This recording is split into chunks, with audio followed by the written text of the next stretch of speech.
السلام علیکم ورحمۃ اللہ وبرکاتہ۔ ساتھیوں، اذان کی ادائیگی کے حوالے سے بہت سارے لوگ آج لا علم ہیں، مگر اللہ تعالیٰ کے وہ نیک بندے، وہ علماء حق جو دین متین کو سبحان اللہ تعالیٰ من و ان نہ صرف سمجھتے ہیں بلکہ حق بیانی میں اپنی مثال آپ ہیں، تو اب مروجہ جو اذانیں ہو رہی ہیں کیا وہ درست ہیں یا نہیں، اس حوالے سے آپ نے خود فیصلہ کرنا ہے۔ تو آئیے ایک اذان سماعت کرتے ہیں جس سے ہمیں اس حوالے سے بہت رہنمائی ملے گی کہ اذان ٹھیک اور درست طریقے سے کیسے دی جاتی ہے، اور ان کے مخارج اور کون سے لفظ کو، حرف کو کتنا لمبا کھینچا جا سکتا ہے، اور آج کی اذانوں کے ساتھ پھر اس کو آپ موازنہ کیجیے گا۔ السلام علیکم۔ اللہ اکبر، اللہ اکبر، اللہ اکبر، اللہ اکبر، اشہد ان لا الہ الا اللہ،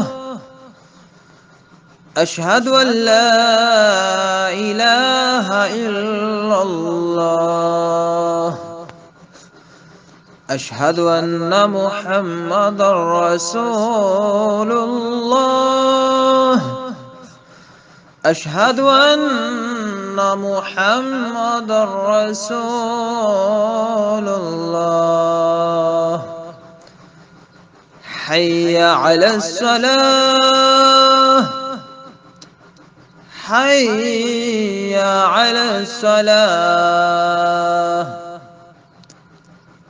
حی علی الفلاح،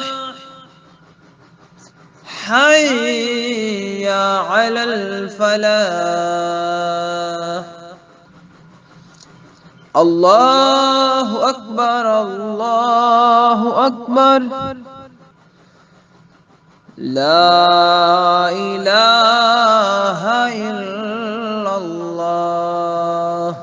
جی، تو یہ اپنے درست طریقے سے اذان پڑھنے کا طریقہ سماعت کیا، تو آئیے اب مروجہ جو اذانیں ہو رہی ہیں ان میں سے کوئی بھی میں ایک اذان یہاں پر ساتھ جوڑتا ہوں، تو اس کے تلفظ کے اور اس کی ادائیگی کے حوالے سے آپ خود تھوڑا سا تجزیہ کیجیے گا اور غور کیجیے گا کہ کیا یہ جو موجودہ دور میں اذانیں دی جا رہی ہیں اس طرح سے اتنی لمبی مطلب، تو کیا یہ درست ہیں؟ آئیے سماعت کرتے ہیں۔ اللہ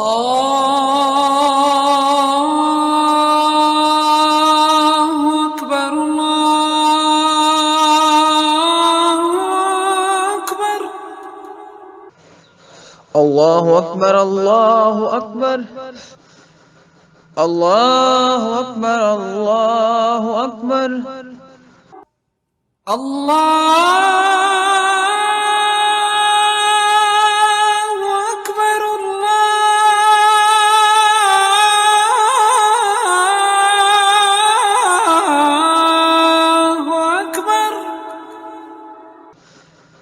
اللہ اکبر، اشہد ان لا الہ الا اللہ،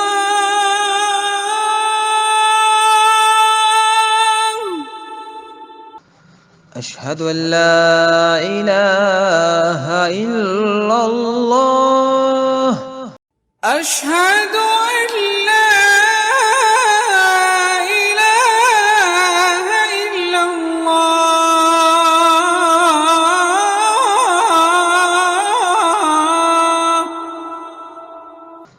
اشہد ان لا الہ الا اللہ، اشہد ان محمد رسول اللہ،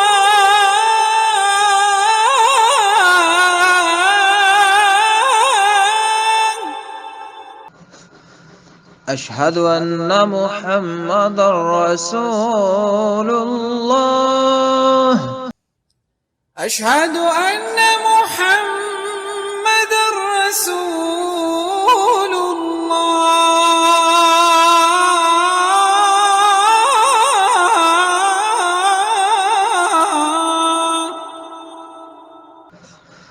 اشہد ان محمد رسول الله. حي على الصلاة.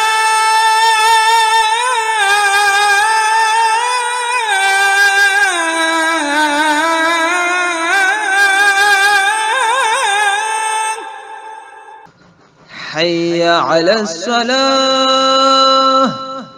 حي على الصلاة.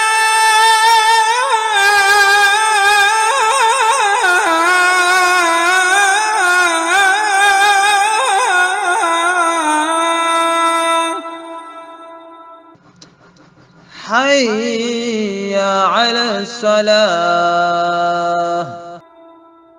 حي على الفلاح.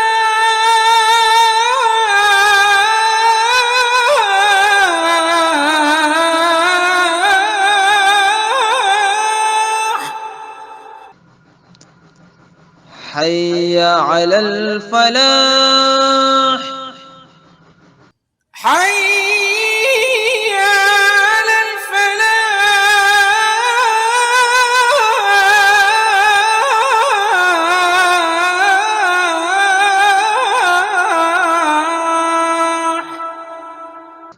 حي على الفلاح. الله أكبر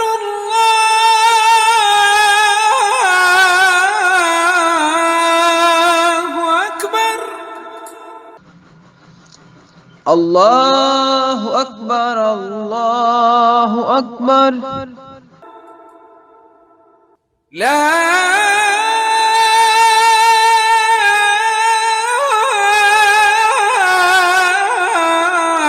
إله إلا الله.